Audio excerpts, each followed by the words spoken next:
at rumored girlfriend nitong si Iris Lee na magkasama sa ilang ganap nila with friends, habang si Kim Chiu naman ay busy sa kabi-kabilang projects at walang awat na nakikipagbardagulan online with Paolo Avellino. Say ng mga netizen, this Valentine's Day daw ay awat muna sa negativity at spread love, love, love na lang. Ayan. So magjowa na kayo talaga si Iris Lee at si correct. Sian Lim? Kasi lagi silang spotted together Oh, eh. pero alam mo, nung pang kasagsagan na walang pag-amin ng hiwalayan, nagchichismis na yung dalawang yan eh, Kasi di ba? lagi nakikita rin magkasama, di ba? Correct. Pero kung talagang sila na, baka mag-1 plus 1 iba, baka sabihin na, ay, siguro meron na talaga si Sian, kaya nakipag-iwalay si Kim. Pero sinasabi nga ng dati, ang balita ayaw lang magpakasal, di ba? Kaya nakipag-break si Kim. Pero ano pa rin, wala pa talaga silang sinasabi ano talagang rason, bakit sila naghiwalay. Kasi puro haka-haka pa lang naman lahat, di ba?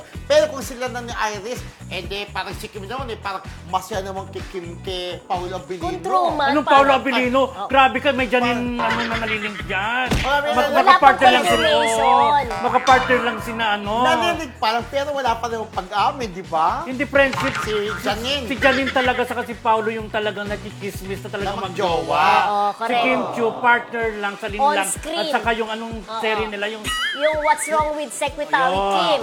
Diba? Pero sweet-sweetan sila doon, di ba? Oo, siyempre, alam naman natin pag may series, di ba? Oo, Sweet-sweetan talaga. Kung may Ito series na- na naliling, nakikismis, na ugnay, di ba? Ito namang Iris Lee, hindi mo maaalis na possible ma-develop sila.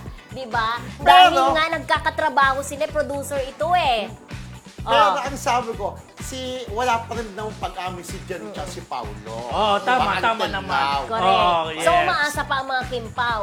Ganon. Oo, parang Oo. ikaw. Pero alam mo, Katulad malakas ko, ang di ba? pakiramdam ko sa Paolo Janine talaga eh. Ako rin. Oo, Nung diba? una pa lang naramdaman ko rin siya. Anyway,